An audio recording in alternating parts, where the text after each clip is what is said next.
नमस्ते दोस्तों, कैसे हो आप लोग। मैं उम्मीद करता हूँ आप सब मजे में हैं, कूल है।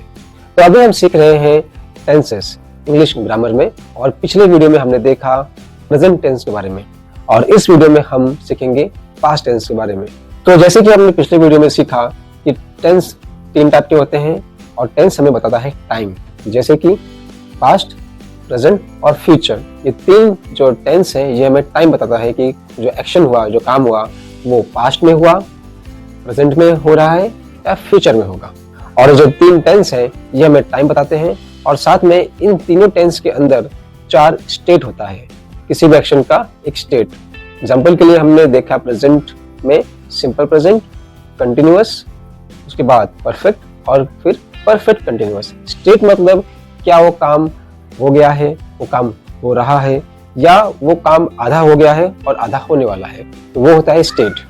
और आज हम बात करेंगे पास्ट टेंस के बारे में, और पास्ट टेंस में भी 4 स्टेट होता है। सिंपल पास्ट, जिसे हम पास्ट इंडेफिनिट भी कहते हैं, उसके बाद पास्ट कंटिन्यूअस, उसके बाद पास्ट परफेक्ट, और आखिरी मतलब जो 4th है वो है पास्ट परफेक्ट कंटिन्यूअस। तो अब किसी भी टेंस में अगर हम सेंटेंस बनाना चाहें तो हमें चाहिए सब्जेक्ट, ऑब्जेक्ट, वर्ब और साथ में हेल्पिंग वर्ब। हमने ये देखा पिछले वीडियो में कि जो प्रेजेंट टेंस है और प्रेजेंट टेंस में जो 4 स्टेट है, कौन से स्टेट के लिए कौन सा हेल्पिंग वर्ब यूज होता है। हेल्पिंग वर्ब चेंज होता है सब्जेक्ट के हिसाब से। उसी तरह से पास्ट में भी जो 4 स्टेट है उनमें भी हेल्पिंग वर्ब चेंज होगा जैसा सब्जेक्ट होगा। एग्जाम्पल के लिए पहला सिंपल पास्ट, जैसे हम पास्ट इंडेफिनिट भी कहते हैं, वहां पे एक ही हेल्पिंग वर्ब है, वो है डिड। अब क्योंकि हेल्पिंग वर्ब एक ही है डिड, तो ये हेल्पिंग वर्ब यूज होगा जितने भी सब्जेक्ट हैं उन सब के साथ। मैं एक एग्जांपल से आपको ये एक्सप्लेन करता हूँ। तो हमारा फर्स्ट एग्जांपल है ही एट एन एप्पल, मतलब उसने एक सेब खाया।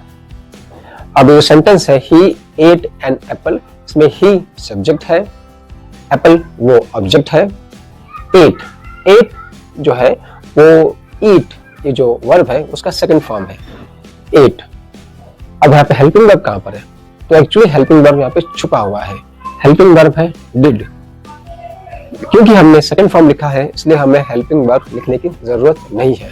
अब ये जो सेम सेंटेंस है ही एट एन एप्पल, इसको हम ऐसे भी लिख सकते हैं he did eat an apple. तो आप एट लिखिए मतलब ईट का सेकंड फॉर्म, या आप डिड और उस वर्ब का फर्स्ट फॉर्म लिखिए, तो दोनों का मतलब सेम होता है। उसके बाद है पास्ट कंटिन्यूअस। पास्ट कंटिन्यूअस में 2 हेल्पिंग वर्ब है, वॉज और वेयर। वॉज को हम यूज करते हैं आई के साथ, आई और जितने भी सिंगुलर सब्जेक्ट्स हैं जैसे कि शी, ही, इट। और वेयर को हम यूज करते हैं यू और जितने भी प्लूरल सब्जेक्ट्स हैं। अब आप ये कहेंगे कि यू तो सिंगल है तो हमें वॉज यूज करना चाहिए, नहीं, यू के साथ वर ही होगा क्योंकि यू जो है वो प्लूरल भी है और सिंगुलर भी है। उसके बाद आता है third state past perfect. Past perfect में एक ही हेल्पिंग वर्ब है हैड, इसलिए जितने भी सब्जेक्ट हैं उस सब के साथ हैड यूज करेंगे और साथ में वर्ब का थर्ड फॉर्म यूज करेंगे। जैसे कि एग्जांपल के लिए he had eaten an apple, उसके बाद she had eaten an apple. तो जितने भी सब्जेक्ट्स हैं उन सबके साथ आपको हैड यूज करना है और साथ में वर्ब का थर्ड फॉर्म यूज करना है। और फोर्थ स्टेट है पास्ट परफेक्ट कंटिन्यूअस। ये इजी है अगर आपको पास्ट परफेक्ट समझा तो। जैसे कि पास्ट परफेक्ट में एक ही हेल्पिंग वर्ब है हैड, उसी तरह पास्ट परफेक्ट कंटिन्यूअस में भी एक ही हेल्पिंग वर्ब है, वो है हैड बीन। एग्जांपल के लिए he had been eating an apple from past 1 hour. तो यहाँ पे हैड बीन के साथ जो वर्ब है उसका आईएनजी फॉर्म यूज होगा। अब हमने देखा पास्ट टेंस के 4 स्टेट।